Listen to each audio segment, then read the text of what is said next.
Hi friends, welcome to Anu creations. పట్టు లంగా blouse మోడర్న్గా ఎలా స్టిచ్చింగ్ చేయాలో ఈ వీడియోలో తెలుసుకుందాం. 4-5 ఇయర్స్ బేబీ బ్లౌజ్ స్టిచ్చింగ్ ఎలా చేయాలో చూపిస్తున్నాను. స్టిచ్చింగ్ చేయడానికి టేప్ మెజర్మెంట్స్ కాకుండా బ్లౌజ్ మెజర్మెంట్స్ తీసుకున్నాను. ముందుగా లైనింగ్ క్లాత్ని 4 ఫోల్డింగ్స్ వచ్చే విధంగా మడత వేసుకోండి. ఫోల్డింగ్ చేసేటప్పుడు క్లాత్ అనేది హెచ్చుతగ్గులుగా ఉండకుండా ఫోల్డింగ్ చేసుకోవాలి. అలాగే మన మెజర్మెంట్కి తీసుకున్న బ్లౌజ్ను కూడా 4 మడతలుగా వేసుకోవాలి. ఫోల్డింగ్ చేసుకున్న మెజర్మెంట్ బ్లౌజ్ని లైనింగ్ క్లాత్ పై వేసి ఓపెన్ లేన్ సైడ్ నెక్ వచ్చే విధంగా పెట్టుకొని మనకి నెక్ అండ్ షోల్డర్స్ మార్కింగ్ చేసుకోవాలి. నెక్ వైపు మార్కింగ్ చేసుకునేటప్పుడు కొంచెం ఖర్చు కోసం వదిలిపెట్టేసి మార్కింగ్ చేసుకోవాలి. అలాగే నెక్ డీప్ కూడా కొంచెం ఖర్చు కోసం వదిలిపెట్టి మార్కింగ్ చేసుకోవాలి. షోల్డర్ కూడా ఖర్చుతో సహా మార్కింగ్ చేసుకోవాలి.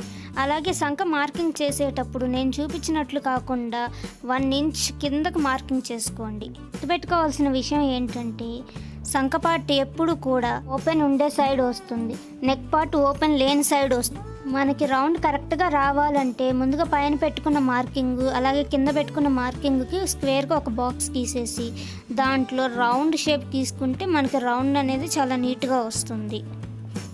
అలాగే సైడ్ కూడా షేప్ కోసం కొంచెం లోపలికి కట్ చేసుకోండి. ఫ్రంట్ పార్ట్ మోడ్రన్గా స్టిచ్చింగ్ చేసుకోవాలనుకున్నప్పుడు ముందుగా ఆ 2 పార్ట్స్ని విడివిడిగా ఓపెన్ చేసేసుకొని నెక్ని బ్యాక్ నెక్ని విడివిడిగా మనకు కావాల్సిన మోడల్లో కట్ చేసుకోవాలి. ముందుగా నేను బ్యాక్ పార్ట్ యొక్క నెక్ని కట్ చేస్తున్నాను.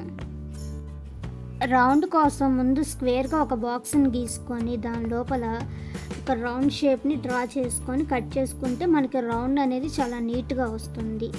ఇలా కట్ చేసిన తర్వాత దానిపై మీరు ఏ పార్ట్ కట్ చేశారనేది ఒక మార్క్ చేసి ఉంచుకోండి.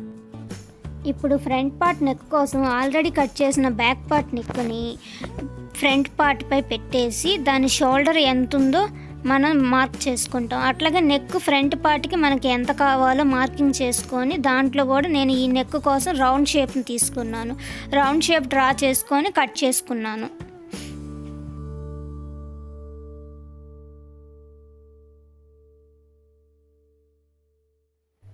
ఈ విధంగా కట్ చేసుకున్న తర్వాత దానిపై ఫ్రంట్ పార్ట్ అని చెప్పేసి ఒక మార్కింగ్ పెట్టుకోండి. ఈ మోడల్ స్టిచ్చింగ్ చేయడానికి నేను నెక్ దగ్గర నుంచి 3.5 ఇంచెస్ కిందకి తీసుకున్నాను.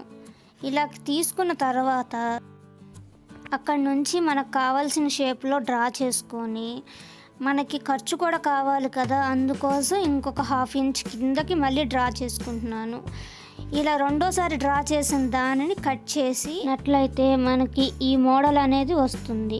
ఇక్కడ మనం పైన కట్ చేసిన దానికి వేరే క్లాత్ని వేస్తున్నాము. ఇక్కడ మనం మోడల్ స్టిచ్చింగ్ చేస్తున్నాం కాబట్టి బ్యాక్ పార్ట్ ఫ్రంట్ పార్ట్ విడివిడిగా కట్ చేసుకోవాలి. కాబట్టి ముందుగా పై క్లాత్ని 2 ఫోల్డింగ్స్ వేసి ముందుగా బ్యాక్ పార్ట్ని కట్ చేసుకుంటాము. అలా కట్ చేసేటప్పుడు లైనింగ్ క్లాత్ కంటే పై క్లాత్ని కొంచెం ఎక్స్ట్రా కట్ చేసుకున్నట్లయితే మనం కుట్టేటప్పుడు చాలా ఈజీగా ఉంటుంది. ఇప్పుడు మనకి బ్యాక్ పార్ట్ కట్ చేయటం కంప్లీట్ అయిపోయింది.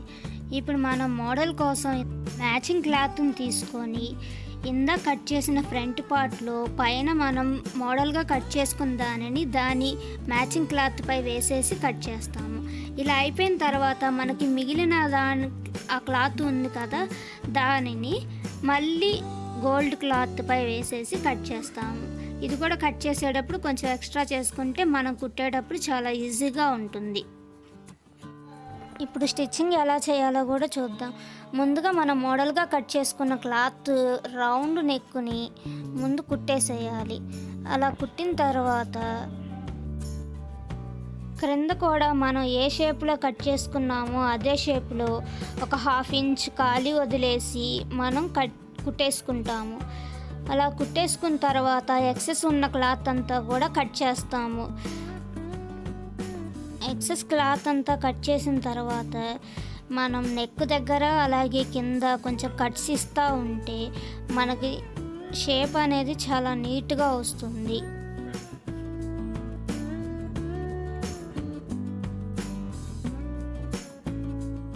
ఇప్పుడు మనకి మోడల్ రావటం కోసం ఒకవైపు గ్యాప్లో నుంచి అటువైపు ఉన్న క్లాత్నంతా ఇటువైపుగా తీసుకొని వస్తే మనకి ఆ మోడల్ అనేది వస్తుంది. ఇలా బయటకు తీసుకువచ్చిన క్లాత్పై ముందుగా అది కదలకుండా ఒక స్టిచ్చింగ్ వేసుకోవాలి. నెక్కి అలాగే కింద మనం కట్ చేసుకున్న షేప్కి స్టిచ్చింగ్ వేసుకుంటే మనకు అది కదలకుండా ఉంటుంది.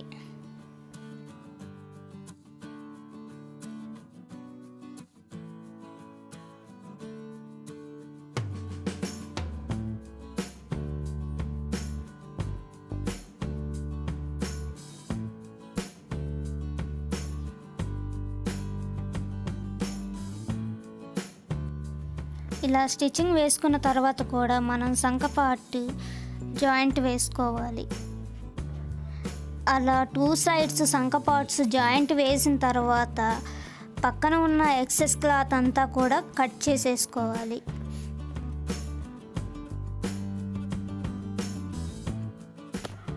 ఇలా కట్ చేసిన తర్వాత ఫ్రంట్ నెక్ క్రింద పార్ట్ ఉంటుంది కదా, దానిని కూడా మనం జస్ట్ జాయింట్ వేసుకోవటం మాత్రమే, దీనిలాగా వెనక్కి తిప్పాల్సిన పని లేదు. ఇలా జాయింట్ వేసిన తర్వాత పై క్లాత్ ఎక్సెస్ క్లాత్ని కట్ చేసుకోవాలి. ఇక నేను ఎక్సెస్ క్లాత్ ఎందుకు కట్ చేయమన్నానంటే, ఇలా మనం జాయింట్ వేసేటప్పుడు ఒక్కోసారి లైనింగ్ క్లాత్ కొంచెం అటు ఇటు అయిపోతుంది, అందుకోసం క్లాత్ ఎక్కువ కట్ చేసుకుంటే మంచిది.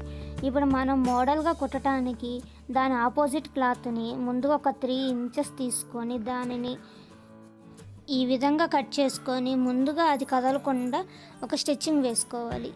ఇలా మనకి మోడల్ కోసం ఎన్ని అవసరం అవుతాయో ఆ విధంగా 2 కలర్ క్లాత్లు 2 కుట్టేసుకోవాలి. ఇలా కుట్టేసిన తర్వాత ముందు మనం ఒకదానిపై ఒకటి పెట్టేసి కుట్టినట్లయితే తర్వాత మనం ఇవి మోడల్గా యూజ్ చేసేటప్పుడు మనకి క్లాత్ పెట్టుకోవడానికి చాలా ఈజీగా ఉంటుంది. ఇప్పుడు మనం మోడల్ స్టిచ్చింగ్ చేసుకోవడానికి ఫ్రంట్ పార్ట్లో కట్ చేసిన పార్ట్ని తీసుకొని దానిని మిడిల్గా ఫోల్డ్ చేసి ఒక మార్కింగ్ చేసుకోవాలి. అలాగే మనం ఆపోజిట్గా కుట్టుకున్న దానిని కూడా మిడిల్గా మడిచేసి ఒక మార్కింగ్ చేసుకోవాలి. ఇలా చేసిన దానిని 2 మిడిల్స్ కరెక్ట్గా ఉండేటట్లు చూసి అది కరెక్ట్గా అడ్జస్ట్మెంట్ చేసుకొని అది కదలకుండా మనం ఒక గుండు పిన్నుతో అలా పెట్టేసుకుంటే మనకు కదలకుండా ఉంటుంది. ఇలా కొంచెం స్టిచ్చింగ్ చేసుకున్న తర్వాత మనం ఆల్రెడీ ప్రిపేర్ చేసుకొని ఉంచుకున్న ఈ మోడల్కి ఉపయోగించే ఈ మొగ్గల్ని లోపలికి పెట్టేసి కుట్టేస్తాము. అలా కుట్టేస్తే మనకి కావాల్సిన మోడల్ రెడీ అయిపోతుంది.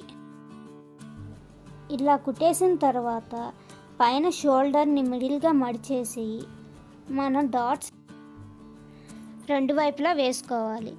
ఇలా వేసుకుంటే మనకి బ్లౌజ్ చూడటానికి చాలా అందంగా ఉంటుంది. ఇప్పుడు ఫ్రంట్ పార్ట్ స్టిచ్చింగ్ చేయటం కంప్లీట్ అయిపోయింది. అలాగే ఇప్పుడు బ్యాక్ పార్ట్ స్టిచ్చింగ్ చేయడానికి ముందుగా నెక్ స్టిచ్చింగ్ చేస్తాము. అలా స్టిచ్చింగ్ చేసిన తర్వాత ముందు నెక్కి లోపల ఉన్న క్లాత్ని కట్ చేసేసి కొంచెం కటింగ్స్ ఇచ్చుకొని ఆ క్లాత్ని వెనక్కి తిప్పేసి నెక్ కుట్టేసుకుంటే మనకి బ్యాక్ పార్ట్ కూడా రెడీ అయిపోతుంది. ఇక్కడ ఇందాక మీరు కనుక గమనించినట్లయితే నేను బ్యాక్ పార్ట్కి ఓపెన్ చేయలేదు, ఎందుకంటే ఇక్కడ మనం బ్యాక్ పార్ట్ కుట్టేటప్పుడు నేను ఒక చిన్న ట్రిక్ ఫాలో అవుతాను. అదేంటంటే ముందుగా నెక్ అంతా కుట్టేసి సైడ్స్ అన్ని జాయింట్ చేసిన తర్వాత దానిని మిడిల్గా ఫోల్డింగ్ చేసి మధ్యలో కట్ చేసుకుంటే చాలా నీట్గా వస్తుందని నా ఒపీనియన్. ఇలా కుట్టుకుంటే మనం బ్యాక్ పార్ట్ని 2 సార్లుగా కుట్టుకోవాల్సిన పని లేదు. ఇలా కుట్టేసిన తర్వాత ఎక్సెస్ క్లాత్ అంతా కట్ చేసి దానిని మళ్ళీ మిడిల్గా ఫోల్డ్ చేసి మధ్యలోకి కట్ చేసుకుంటే అది మనకి 2 పార్ట్స్గా విడిపోతుంది. ఇలా విడిపోయిన ఒక్కొక్క పార్ట్ని మళ్ళీ ఆ రెండింటిని జాయింట్ అయ్యే విధంగా ఒక స్టిచ్చింగ్ వేసుకుంటే మనకి ఇప్పుడు 2 పార్ట్లు రెడీ అయిపోయినట్లే. ఇందులో హుక్స్ పట్టి కాజా పట్టీలో హుక్స్ పట్టి అనేది రైట్ సైడ్ వస్తుంది, కాజా పట్టి అనేది లెఫ్ట్ సైడ్ వస్తుంది. ఇప్పుడు లెఫ్ట్ సైడ్ను నేను కాజా పట్టి స్టిచ్చింగ్ చేస్తున్నాను. ముందుగా ఆ క్లాత్కి ఇంకొక క్లాత్ని తీసుకొని దానికి యాడ్ చేసి స్టిచ్చింగ్ చేస్తున్నాను. అలా చేసిన తర్వాత ఆ క్లాత్ని వెనక్కి తిప్పేసి ఒక 2 మడతలుగా మడతేసి మనం స్టిచ్చింగ్ చేసుకుంటే మనకు కాజా పట్టి రెడీ అయిపోయినట్లే. ఇక్కడ కాజా పట్టి స్టిచ్చింగ్ చేసేటప్పుడు కాజా పట్టి ఎప్పుడు కూడా మనకి బయటకు కనపడుతూ ఉంటుంది. స్టిచ్చింగ్ లాస్ట్లో రఫ్ చేస్తే మనం చేసిన స్టిచ్చింగ్ ఊడిపోకుండా ఉంటుంది. అదేవిధంగా హుక్స్ పట్టి కూడా ఇంకో క్లాత్ తీసుకొని రైట్ సైడ్న యాడ్ చేసి స్టిచ్చింగ్ చేసుకోవాలి.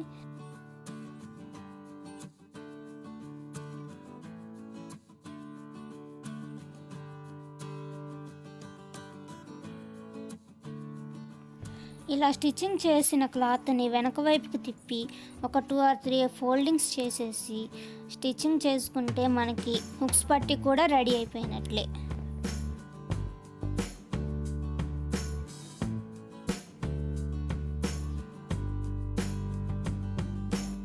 కాజా పట్టికి యాడ్ చేసిన క్లాత్ ఎప్పుడు కూడా మనకి బయట కనపడుతూ ఉంటుంది. హుక్స్ పట్టి క్లాత్ ఎప్పుడు కూడా లోపల వైపుగా ఉంటుంది. ఇలా హుక్స్ పట్టి కాజా పట్టి స్టిచ్చింగ్ చేసిన తర్వాత డాట్స్ వేసుకోవాలి. అలాగే మనకి అట్రాక్షన్ కోసం లేస్ కానీ ఏమన్నా స్టోన్ చైన్స్ కానీ దీనికి వేసుకుంటే మనకు చూడటానికి చాలా అట్రాక్టింగ్గా ఉంటుంది. ఇలా స్టిచ్ చేసిన తర్వాత బ్యాక్ పార్ట్ని ఫ్రంట్ పార్ట్కి యాడ్ చేసుకోవాలి. హుక్స్ పట్టి కాజా పట్టిని యాడ్ చేసుకోవాలి.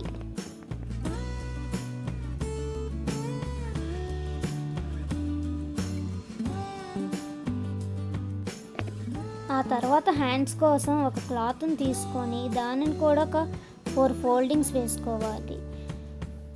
ఇక్కడ మన మెజర్మెంట్ ఎలా తీసుకుంటాం, మనం కుట్టబోయే దాని సంఖ్య ఎంత ఉందో చూసుకొని దానికంటే కొంచెం ఎక్స్ట్రా తీసుకుంటాం. ఎందుకంటే ఇక్కడ మనం కుడుతుంది బుట్ట చేయి కాబట్టి దానికంటే కొంచెం ఎక్స్ట్రా తీసుకుంటాం.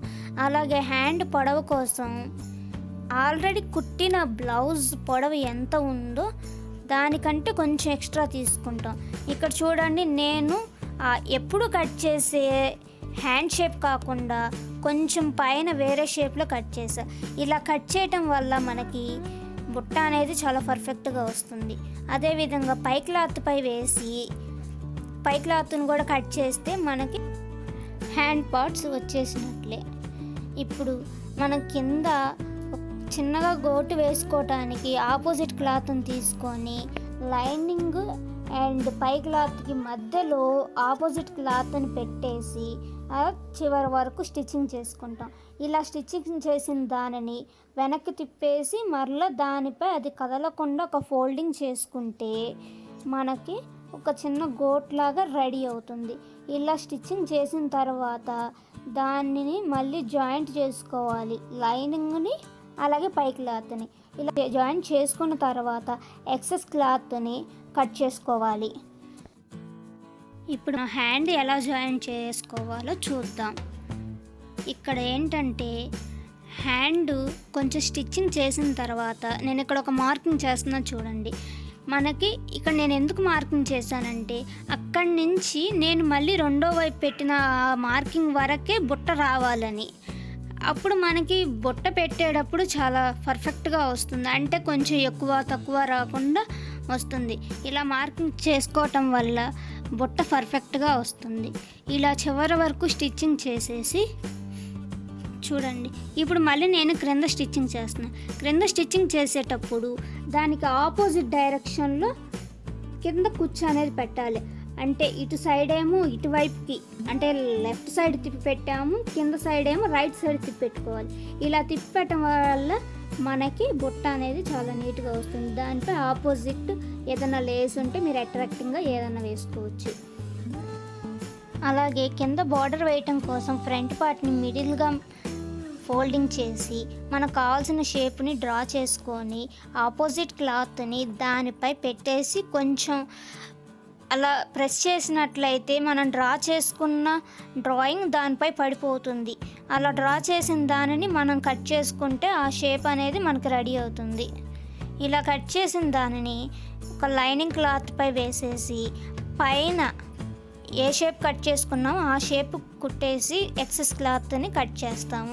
అలాగే దానికి కట్స్ ఇచ్చేసి దానిని వెనక వైపుకి తిప్పేసి దానిపై ఒక స్టిచ్చింగ్ వేసుకొని చుట్టూ జాయింట్ వేసుకుని తర్వాత ఎక్సెస్ ఉన్న క్లాత్ అంతా కట్ చేసేసుకుంటే మనకు రెడీ అయిపోతుంది. ఇప్పుడు మనం క్రింద జాయింట్ వేసుకోవాలి.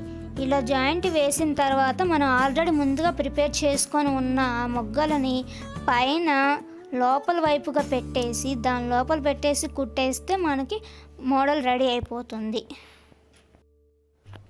అలా స్టిచ్చింగ్ అంతా కంప్లీట్ అయిపోయిన తర్వాత దానిపై అట్రాక్టింగ్ కోసం లేస్ వేసుకుంటే అది చూడటానికి మనకు చాలా బాగుంటుంది.